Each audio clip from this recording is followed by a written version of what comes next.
복에 대한 말씀 암송 기도와 암송 찬양 시편 32편 1절 말씀. 허물의 사함을 받고 자신의 죄가 가려진 자는 복이 있도다. 허물의 사함을 받고 자신의 죄가 가려진 자는 복이 있도다.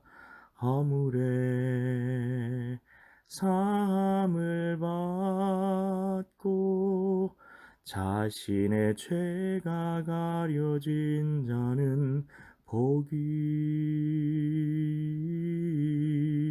있도다. 말씀 기도입니다. 하나님 아버지, 죄는 알겠는데 허물은 무엇일까요? 그리고 허물은 사함을 받는다고 하고 죄는 가려진다고 말하는데 그 차이는 무엇일까요? 그리고 이렇게 된 것이 복이라고 말하지 않고 이런 사람은 왜 복이 있다고 하는 것일까요? 우리는 구원이 축복이지 복을 구하는 것은 잘못이라는 생각이 깊이 어느 때부터 들어와 있습니다. 그것이 무속신앙에서 나온 것이다, 하나님을 이용하는 것이 아니냐는 주장 때문이었습니다. 이것을 우리는 기복신앙이라는 말로 이름을 붙였습니다. 그러나 복을 주시겠다는 약속은 하나님께서 하신 것입니다. 구약과 신약은 다른 것이 아닙니다. 구약과 신약이 다르다고 이야기하는 것은 고대에 마르시온이라는 사람이나 했던 주장입니다. 복이 은혜라면 우리는 은혜 없이는 살아갈 수 없다고 말하고 있지 않습니까? 정작 문제는 우상을 섬기듯 하나님을 섬기려고 하는 것이 문제이고 진짜 복음을 아는 사람은 그렇게 할 수 없다는 것입니다. 하나님을 모르는 사람이나 우상을 섬겨서 하나님을 이용하듯 복이라는 떡을 얻어내려고 하나님을 이용하려 들 것이라는 말입니다. 그렇기 때문에 진짜 성도에게 어떻게 복을 누리며 살아갈 수 있을지에 대해 말씀대로 전하는 것이 목회자의 사명이라는 것입니다. 그러니까 어느새 이런 말이 나오지 않습니까? 교회 다니면 떡이 나오냐 쌀이 나오냐. 교회 다니는 남자들은 다 찌질하니 교회 밖에서 성공한 남자를 전도에다가 남편으로 삼아라. 뭔가 우리의 믿음에 문제가 있는 것 아닐까요? 하나님의 자녀는 복을 받아야 합니다. 이 말은 복을 하나님께서 주시니까 받는다는 말입니다. 그리스도인은 하나님과 복을 가지고 거래하려고 하지 않습니다. 의도적으로는 그렇게 하지 않는다는 것입니다. 복을 아예 받으려는 생각조차 터부시하고 있는 것이 문제입니다. 복 같은 거 필요 없습니다. 주님이시면 됩니다라고 생각하고 있지 않나요? 그러면 나도 똑같이 그런 신앙에 매몰되어 있을 수 있다는 것입니다. 하나님께서 주신다고 합니다. 마치 베드로에게 하나님께서 찾아오셔서 보자기에 있는 짐승들을 잡아먹으라고 하는데 내가 배운 것은 이렇기 때문에 나는 먹을 수 없습니다 라고 말하는 사람들과 똑같지 않습니까? 성령의 시대를 사니 율법은 나랑은 상관없고 그러니 순종 축복, 불순종 저주의 공식이랑 나랑은 상관없으니 적당히 성령님께서 감동 주실 때만 순종하며 살면 언젠가 때 되면 구원의 확신이 있으니 천국에 가겠지. 이것이 우리의 신앙의 모습 아닌가요? 구약이 예수님 당시 하나님의 말씀이라면 순종하면 복받고 불순종하면 저주 가운데 있게 되는 영적인 현실은 동일하게 적용되는 것입니다. 요시야 왕이 율법책을 발견한 후에 어떻게 했습니까? 하나님의 심판이 곧 오게 될 것을 말씀을 보고 깨달았습니다. 우상 숭배가 만연했고 하나님께 드린 예배를 소중하게 생각하지 않았습니다. 율법을 잃어버린 세대였기 때문입니다. 그런데 우리는 알아서 율법을 폐기하고 있지 않습니까? 그게 더 무서운 죄라는 것입니다. 하나님의 말씀이 밝히 있음에도 불구하고 적당히 죄 지어도 천국에 가겠지. 율법은 사랑 안 하면 설명이 되는 거니까 자세하게 골치 아프게 읽으면서 하나님의 뜻이 무엇인지 알려고 할 필요가 없어. 정말 그럴까요? 그러면 성경을 왜 그렇게 상세하게 기록해 놓으신 것일까요? 두루뭉술하면 모르는 겁니다.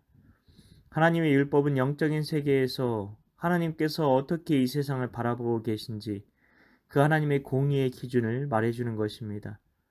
영적인 것이라니 수정구슬, 마녀를 떠올릴 수도 있겠지만 그렇지 않습니다. 하나님은 영이십니다. 물질 세계를 창조하시기 전에는 영적인 세계만 있었다는 것입니다. 피조 세계의 뿌리가 영적인 세계라는 것입니다. 그러니 영적인 세계에 의해 물질 세계의 운명이 좌우된다는 것입니다. 그래서 우리는 죄악된 문화와 관습과 전통에 따라 살아가는 이 세상 풍조에 의해 무엇이 옳고 그른지를 판단하며 사는 것이 아니라 하나님의 말씀의 관점에서 세상을 바라볼 수 있어야 합니다. 내 삶을 비춰볼 수 있어야 한다는 겁니다. 그러면 허물과 죄는 어떻게 다를까요? 허물은 사함, 다시 말해 용서를 받아야 합니다. 용서받을 수 있다는 것입니다. 이것은 행실의 문제라는 겁니다. 그러나 죄는 가리움을 받아야 합니다. 죄는 용서의 문제가 아니라 됨됨이의 문제, 본질의 문제라는 것입니다. 그래서 하나님께서는 죄인인 우리 대신 예수님의 피를 보시고 우리를 용납해 주시는 것입니다. 죄는 용납의 문제이기 때문입니다.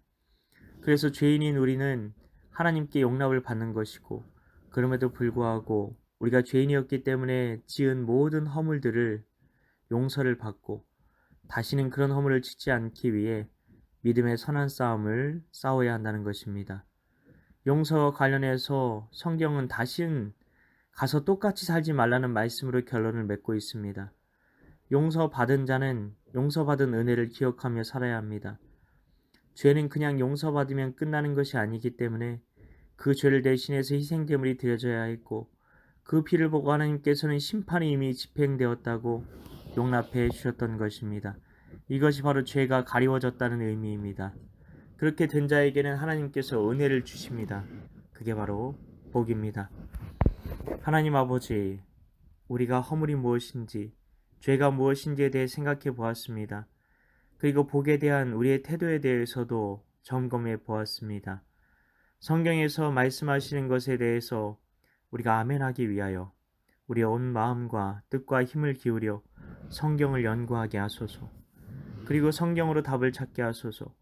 성경에도 나오지 않은 주장을 학자가 그랬다느니, 계시를 받았다느니 그런 말에 속지 않게 하시고 있는 그대로의 말씀을 받아들이기 위하여 성경을 더 깊이 묵상하게 하시고 그 가운데 하나님의 축복을 부어 주옵소서.